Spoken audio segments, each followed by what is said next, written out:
Sir, Kerala Congress M വരുന്ന നിയമസഭാ തെരഞ്ഞെടുപ്പിൽ 13 സീറ്റുകൾ നിർബന്ധമായിട്ടും കിട്ടണം എന്നാവശ്യപ്പെട്ടിരിക്കുകയാണ് LDF-ൽ. അത് കിട്ടുമോ എന്നൊരു ചോദ്യമുണ്ട്.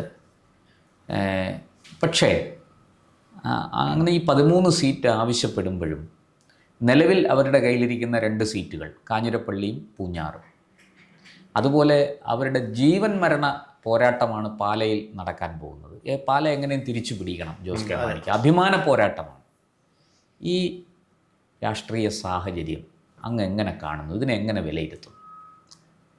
ഒന്നാമത്തെ കാര്യം, മാണി ഗ്രൂപ്പിന് ഇപ്പോൾ ജോസ് കെ മാണിക്ക് 13 സീറ്റ് കിട്ടിയതുകൊണ്ട് എന്ത് പ്രയോജനം എന്നുള്ളതാണ്. കാരണം പലതിലും തോൽക്കാനായിട്ട് തയ്യാറെടുക്കേണ്ട അവസ്ഥയിലാണ് ഇവർ നിൽക്കുന്നത്.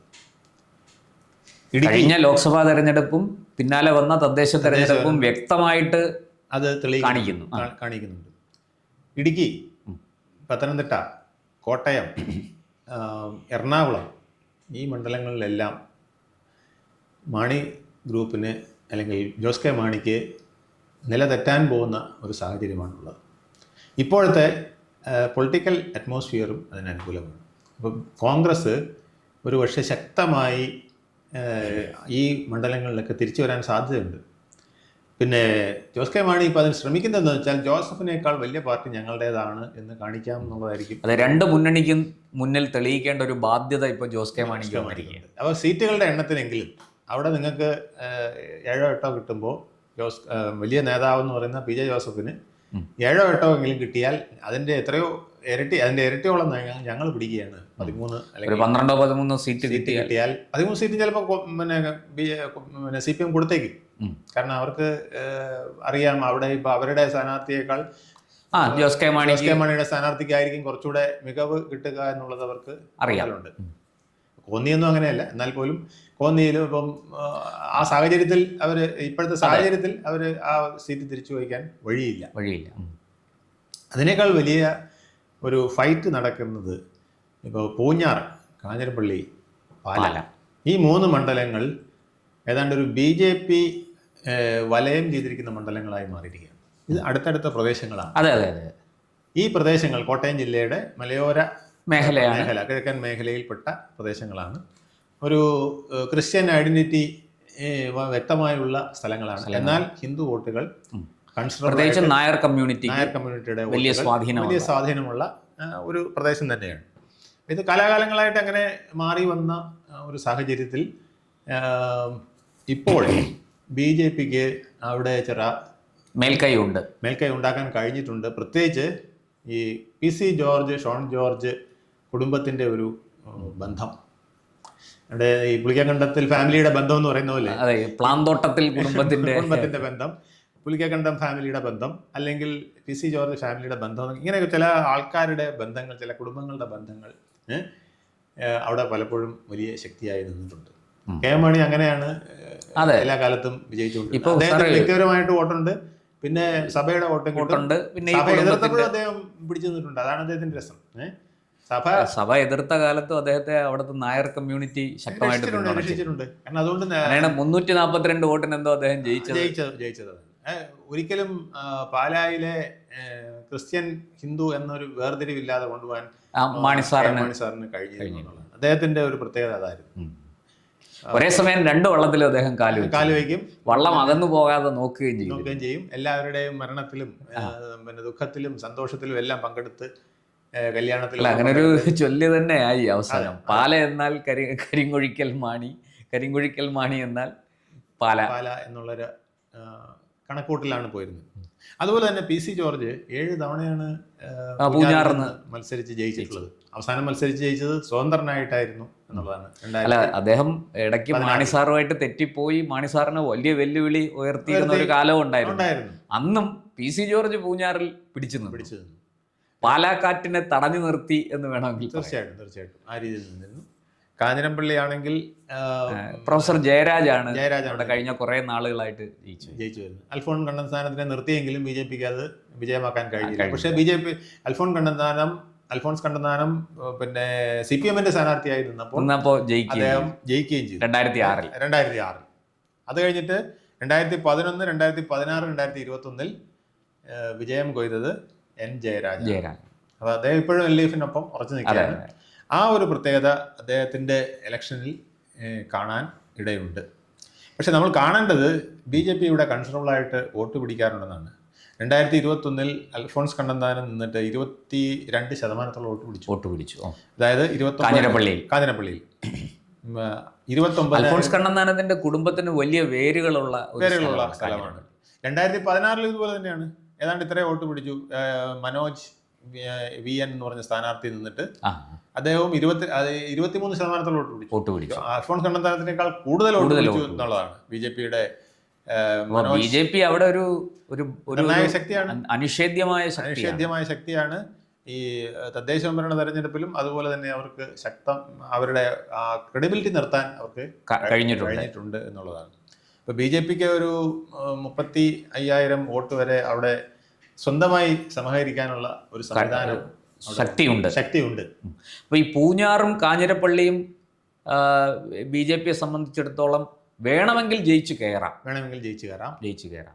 ഈ പാലായിൽ ത്രികോണ മത്സരം കട്ടിയായിട്ട് നടക്കുമ്പോൾ അവിടെയും ഒരു നോട്ടം BJP-ക്ക് കൊണ്ടുവരാം എന്നുള്ളതാണ് അവിടുത്തെ. പാലായിലെ ഫലം പ്രവചനാതീതമാണ് എന്ന് പറഞ്ഞാൽ സംശയമില്ല. കാരണം ഷോൺ ജോർജിന് അല്ലെങ്കിൽ അദ്ദേഹത്തിന്റെ പിതാവ് PC ജോർജിന് കുറെ വോട്ടുകൾ അവിടെ ഉണ്ട്. എപ്പോഴും മാണി സാറ് കൂട്ടുപിടിക്കുന്നത്, PC ജോർജിനെ കൂട്ടുപിടിക്കുന്നത് ആ വോട്ടുകൾ കൂടെ തനിക്ക് വേണ്ടി സമാഹരിക്കാനാണ്. അവസാനം നടന്ന ചില തെരഞ്ഞെടുപ്പുകളിൽ മണി സി കാപ്പനും ഇതേ തന്ത്രം ഉപയോഗിച്ചു. PC ജോർജിനെ സഹായിച്ചു. കൂടെ നിർത്തിക്കൊണ്ട് കിട്ടാവുന്ന വോട്ട് മുഴുവൻ സമാഹരിക്കാൻ അദ്ദേഹത്തിന് കഴിഞ്ഞു എന്നുള്ളതാണ്. അതിന്റെ ഗുണം അവർക്കുണ്ടായി. ഏതാണ്ട് 20,000-ഓളം വോട്ട് BJP-ക്ക് ആ മണ്ഡലത്തിലുണ്ട്. 20-25 വരെ പോകാവുന്ന സാഹചര്യം ഉണ്ട്. തദ്ദേശ സ്വയംഭരണ സ്ഥാപന തെരഞ്ഞെടുപ്പിലൊക്കെ പലയിടത്തും നല്ല വിജയങ്ങൾ വാർഡുകളിൽ BJP-ക്ക് ഉണ്ടാക്കാൻ കഴിഞ്ഞിട്ടുണ്ട്. പിന്നെ ഷോൺ ജോർജിനെ സംബന്ധിച്ചിടത്തോളം ക്രിസ്ത്യാനികൾക്കിടയിലും ഹിന്ദുക്കൾക്കിടയിലും ഏതാണ്ട് ഒരുപോലെ സ്വീകാര്യനാണ്. അതാണ് ഏറ്റവും വലിയ പ്രത്യേകത.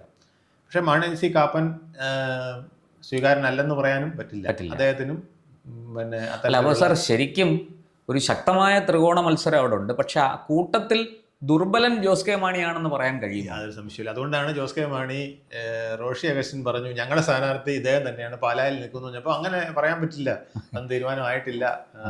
അപ്പോൾ പാർട്ടി നിർദ്ദേശിക്കുന്നത് ഇതാണെന്ന് പറഞ്ഞപ്പോൾ പാർട്ടി തീരുമാനിക്കുമെന്നാണ് ജോസ് കെ മാണി പറഞ്ഞു. പാർട്ടി തീരുമാനിക്കുന്നത് ഇത് തന്നെയായിരിക്കുമെന്ന് റോഷി അഗസ്റ്റിൻ പറഞ്ഞിട്ടും അത്ര പെട്ടെന്ന് വീണു കൊടുത്തില്ല എന്നുള്ളതാണ്. ഇനിയും ഒരു പരാജയം അവിടെ ഉണ്ടാകുന്ന അദ്ദേഹത്തിന് താങ്ങാൻ കഴിയില്ല എന്നുള്ളതാണ്. ഒരു ഉപതെരഞ്ഞെടുപ്പിൽ തോറ്റു, അതിനുശേഷം അതായത് മാണി സാറ് മരിച്ചതിന് ശേഷം ആ സഹതാപ തരംഗത്തിൽ പോലും വിജയം നേടാൻ കഴിഞ്ഞില്ല. വലിയ കഷ്ടമാണ്. അത് അന്ന് 2019 പോലും ആ ഒരു വിജയം നേടാൻ കഴിഞ്ഞില്ല. മാണി സി കാപ്പന് 1967 വോട്ടിന് അവിടെ ജയിക്കും. 21 അത് ആവർത്തിച്ചു. 21 വലിയ ഭൂരിപക്ഷമായിരുന്നു. പിന്നെ 15,378 വോട്ട്. 21 ശരിക്കും അദ്ദേഹം ഈ ഇടതുപക്ഷത്തുനിന്ന് മാറി വലതുപക്ഷത്ത് വന്നു നിന്ന് മത്സരിച്ചു. അതെ. എന്നിട്ടും പിന്നെ ജോസ് കെ മാണിക്ക് അദ്ദേഹത്തെ തോൽപ്പിക്കാൻ കഴിഞ്ഞില്ല.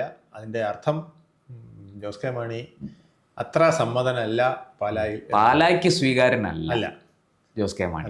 പിതാവിന്റെ കൂട്ട് പുത്രൻ അത്ര സ്വീകാര്യനല്ല എന്നുള്ളതാണ് ട്രെൻഡ് കാണിക്കുന്നത്. അത് ഒരു പരിധി വരെ BJP മുതലെടുക്കാൻ ശ്രമിക്കും ഷോൺ ജോർജിലൂടെ. തീർച്ചയായും ഈ സഭയുടെയും മറ്റുമൊക്കെ പിന്തുണ ഷോൺ ജോർജിൽ കന്യാസ്ത്രീകളെ മോചിപ്പിച്ചു കൊണ്ടുവന്ന ആളെന്നുള്ള നിലയിൽ ഷോൺ ജോർജിന് വലിയ മതിപ്പുണ്ട്. ക്രിസ്ത്യാനികൾക്കിടയിൽ പൊതുവേ ഉണ്ട്, പ്രത്യേകിച്ച് നേരത്തെ. അതുപോലെ തന്നെ മറ്റേ നാർക്കോട്ടിക് ജിഹാദിനെതിരെയൊക്കെ പറഞ്ഞ കല്ലറങ്ങാട്ട് ബിഷപ്പിനെ വലിയ രീതിയിൽ ആക്ഷേപിക്കാൻ കോൺഗ്രസ് ഉൾപ്പെടെ രംഗത്ത് വന്നതാണ്. തീർച്ചയായിട്ടും. അപ്പോൾ അതിൻ്റെയൊക്കെ ഒരു പ്രതിഫലനം അവിടെ ഉണ്ടാകുമെന്ന് തന്നെയാണ് BJP വിശ്വസിക്കുന്നത്. പാലായിൽ ഒരു കാലത്ത് ഒരു 60-65% ക്രിസ്ത്യാനികളും ബാക്കി പിന്നെ ഹിന്ദുക്കളുമായിട്ട് നിന്നിരുന്ന ഒരു ഇക്വേഷൻ മാറിക്കൊണ്ടിരിക്കുകയാണ്. അവിടെ ഒരു മുസ്ലിം ഡോമിനൻസ് കൂടെ വരികയും അതിൽ ശക്തമായിട്ടുള്ള ആദ്യം ഒരു സ്വീകാര്യതയായിരുന്നു ക്രിസ്ത്യാനികൾക്ക് ഉണ്ടായിരുന്നതെങ്കിൽ പിന്നീട് അവർക്ക് മനസ്സിലായത് തങ്ങളുടെ നിലനിൽപ്പിനെ ബാധിക്കുന്ന വിധത്തിൽ നമ്മുടെ വ്യാപാര രംഗത്തും വിദ്യാഭ്യാസ മേഖലയിലും മാത്രമല്ല പൊളിറ്റിക്സിലും കൂടെ എന്തോ സ്വാധീനം ചെലുത്താൻ പോകുന്നു, സോഷ്യൽ ഫാബ്രിക്കിൽ സ്വാധീനം ചെലുത്തുന്നു. ലവ് ജിഹാദ് അടക്കമുള്ള പ്രശ്നങ്ങൾ ഒക്കെ വന്നപ്പോൾ നമുക്കറിയാം പാലാ ബിഷപ്പിൻ്റെയൊക്കെ സ്റ്റാൻഡ് നമുക്കറിയാം. അദ്ദേഹത്തിൻ്റെ സ്റ്റേറ്റ്മെൻറ്റിനെതിരെ, ലവ് ജിഹാദ് സ്റ്റേറ്റ്മെൻറ്റിനെതിരെ മുസ്ലിങ്ങളുടെ ജാഥ നടന്നു. അതൊക്കെ അവിടെ ബിഷപ്പ് ഹൗസ് ഉപരോധിക്കാൻ ശ്രമിച്ചു. അതൊക്കെ അവരെ വളരെയധികം വിഷമിപ്പിച്ചിട്ടുണ്ട്.